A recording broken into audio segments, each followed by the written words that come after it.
I never planned on adopting a cat. In fact, if you had asked me a few years ago whether I saw myself as a cat person, I probably would have laughed and shaken my head. I liked animals, sure, but I also liked my furniture, my plants, and my sanity. Then along came Max. Max wasn't just any cat. He was a fluffy, orange tabby with bright green eyes and the confidence of a lion who thought he owned the entire savannah. Except his savannah was my tiny apartment. From the moment he strutted through the door, tail held high like a royal scepter, I realized my life would never be the same. The first sign came within hours. I had just set down his food bowl, turned around for literally 5 seconds, and when I glanced back, he wasn't eating. Instead, he was inside the refrigerator.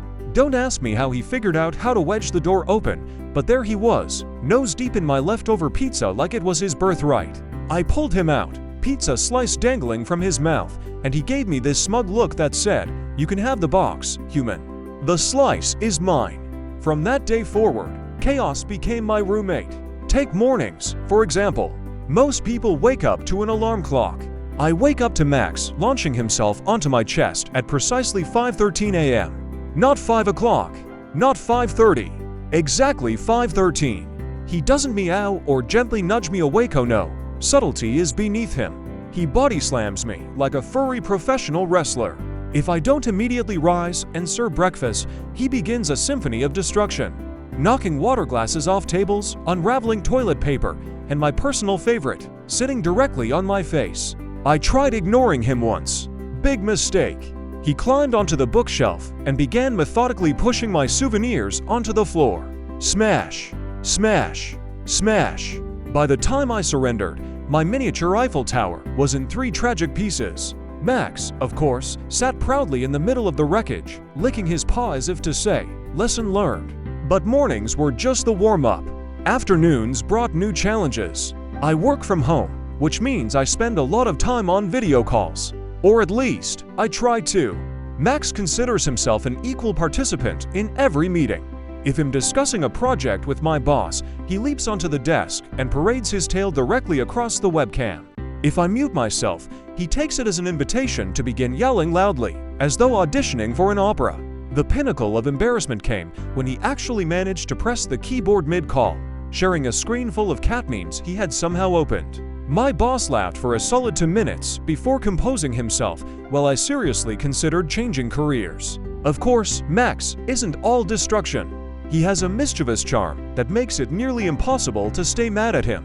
One rainy afternoon, I came home drenched and grumpy, only to find him sitting by the door with one of my socks in his mouth. He trotted over, dropped it at my feet like it was a prize, and looked up expectantly. It wasn't a mouse or a toy, just a soggy sock. But somehow, in his feline mind, it was a grand gesture of affection. And honestly, it worked. My bad mood evaporated instantly. The real adventure, however, came when Max discovered the great outdoors, or rather, when he forced me to discover it with him. I had always kept him inside, convinced he was too mischievous to be trusted outside. But one day, as I carried groceries into the apartment, he shot between my legs like a streak of orange lightning and bolted into the hallway. What followed was a chase scene worthy of a cartoon.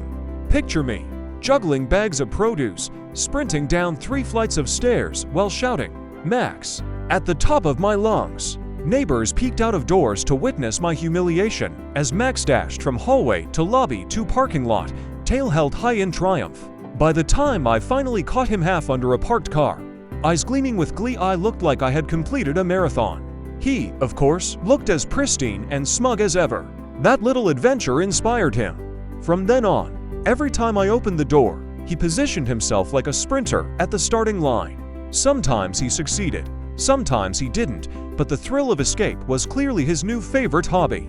I eventually bought him a harness and leash, thinking it would solve the problem. Wrong again. Max treated the leash as a challenge, twisting himself into contortions worthy of a circus act until he slipped free. Passers-by would laugh as I attempted to negotiate with him on the sidewalk, bargaining with treats while he sat stubbornly in a patch of grass, refusing to move. The final straw came one evening when I invited friends over for dinner. I wanted to impress them with my cooking, but Max had other plans. Just as I served the meal, he leapt onto the table and planted himself squarely in the middle of the main dish. Imagine for horrified guests watching as I wrestled with a cat determined to claim lasagna as his throne. My friends laughed so hard tears streamed down their faces. The lasagna, tragically, did not survive.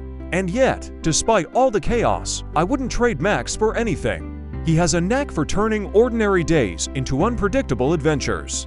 He's taught me patience, resilience, and the fine art of laughing at myself. Sure, my apartment may look like a war zone half the time, but it's also filled with warmth, energy, and love, the kind only a four-legged troublemaker can bring. At night, after the chaos subsides, Max curls up beside me on the couch. He purrs loudly, a motor of contentment, and rests his head against my arm. In those moments, when the world is quiet and I feel his warmth, I realize something important. Life with Max may not be neat or predictable, but it's never boring. And honestly, I wouldn't have it any other way.